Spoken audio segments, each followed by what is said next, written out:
മഴക്കാലം പടിവാതിൽക്കൽ എത്തി നിൽക്കുമ്പോൾ മുന്നൊരുക്കങ്ങൾ എവിടെ എത്തി എന്ന് അന്വേഷിച്ചുകൊണ്ടൊരു യാത്രയാണ് അടുത്ത റൈഡിംഗ് റിപ്പോർട്ട്. കാലവർഷത്തിന് മുന്നോടിയായി തദ്ദേശ സ്ഥാപനങ്ങൾ നടത്തുന്ന മഴക്കാല പൂർവ്വ ശുചീകരണം ഇനിയും പൂർത്തിയായില്ല എന്നതാണ് ഒരു വസ്തുത. പകർച്ചവ്യാധിയെ നേരിടുന്നതിനായി ദ്രുതഗതിയിൽ തൊഴിലാളികൾ മാലിന്യം നീക്കുന്നുണ്ടെങ്കിലും തലസ്ഥാനത്തെ പല സ്ഥലങ്ങളും രോഗം വിതയ്ക്കുന്ന മാലിന്യവാഹികളായി മാറിക്കഴിഞ്ഞിട്ടുണ്ട്. തിരുവനന്തപുരത്ത് നിന്നും അജീഷ് ജയകുമാർ തയ്യാറാക്കിയ റിപ്പോർട്ടാണ് ഇനി.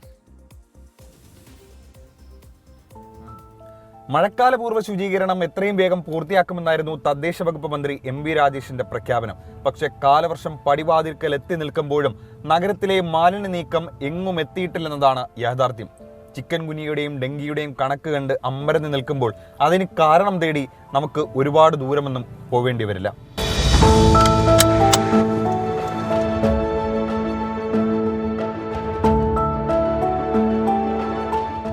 മഴ മാനത്തുണ്ട്. അതിനു മുന്നേ ഓടകളിലെ മണ്ണ് നീക്കണം. തിങ്കളാഴ്ച എന്ന സമയപരിധിക്കുള്ളിൽ പരമാവധി വൃത്തിയാക്കണം. കോർപ്പറേഷനിലെ ശുചീകരണ തൊഴിലാളികൾക്കാണ് ഉത്തരവാദിത്തം.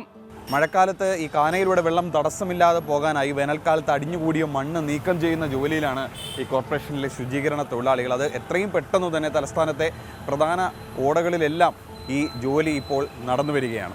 സ്കൂൾ തുറക്കാൻ പോകുന്നില്ല, കൊതുകിൻ്റെ ഇതുകൊണ്ട് നല്ലപോലെ ക്ലീനിങ് കൂടുതലായിട്ടുണ്ട്. അപ്പം നമ്മളെല്ലാവരും, എല്ലാ ജീവനക്കാരും സാറന്മാരും എല്ലാവരും ഒത്തൊരുമയോടെ അത് ചെയ്ത് മുന്നോട്ട് കൊണ്ടുപോകുന്നു. തൊഴിലാളികൾ പരമാവധി ശ്രമിക്കുന്നുണ്ടെങ്കിലും നഗരത്തിലെ പ്രധാന സ്ഥലങ്ങളിലെ കാഴ്ച മറ്റൊന്നാണ്.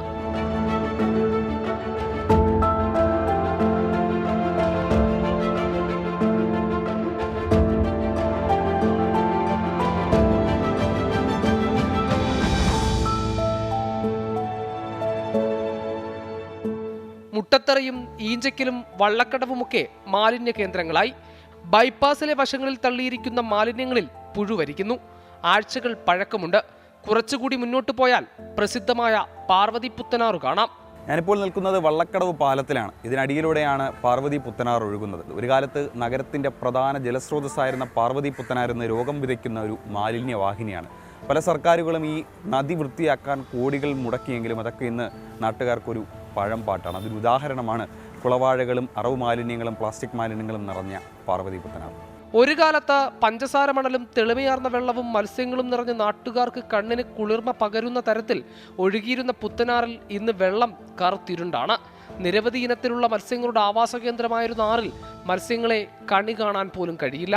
മനുഷ്യശക്തി കൊണ്ട് പൂർണ്ണമായും നിർമ്മിച്ച ഒരു ജലപാത മനുഷ്യ ചെയ്തികൾ കൊണ്ട് തന്നെ നാശത്തിലേക്ക് മൂക്കുകുത്തി. അയ്യോ, അത് വന്നിട്ട് എൻ്റെ ചെറുതിലേക്ക് ഇവിടെ ഞങ്ങൾ കുളിക്കും. തറ കാണാം, കണ്ണാടി വേണ്ട, മുഖം നോക്കണം. നമ്മൾ അങ്ങനെയാണ് നീന്തി കുളിച്ചാണ്. ഇപ്പം ഇടക്കാലത്താണ് തിരിഞ്ഞു പോലും നോക്കാൻ പറ്റില്ല. ആമയഴിച്ചാൻ എന്ന പേര് കേട്ടാൽ അനന്തപുരിക്കാർ മൂക്കുപൊത്തും. അത്രയ്ക്കുണ്ട് മാഹാത്മ്യം. അവിടുന്ന് കുറച്ച് വെള്ളം കോരിയെടുത്താൽ ഇഹലോകത്ത് നിന്നുള്ള കീടാണുക്കൾ പോലും ഉണ്ടാകും. പതുക്കെ ശുചീകരണമൊക്കെ തീർത്തു വരുമ്പോഴേക്കും മഴ കനക്കും. പിന്നെ മാറാ രോഗങ്ങളായി. മഴയത്താണ് ഏറ്റവും ഡേഞ്ചർ. കാരണം വെള്ളം ഇവിടെ മൊത്തം ഇവിടെ നിന്ന് അറ്റം വരെ വെള്ളം കിട്ടും. നമ്പർ 1 കേരളത്തിൻ്റെ നമ്പർ 1 തലസ്ഥാനത്തിൻ്റെ മറ്റൊരു മുഖമാണ് ഈ ചീഞ്ഞു നാറിക്കിടക്കുന്നത്. ഇതുവഴി മൂക്കുപൊത്താതെ ഓക്കാനം വരാതെ മനുഷ്യർക്കൊന്ന് നടക്കാൻ പോലും ആകില്ല. ഇനി വരുന്ന മഴക്കാലത്തെങ്കിലും ഇതൊക്കെ ശരിയാവുമായിരിക്കും.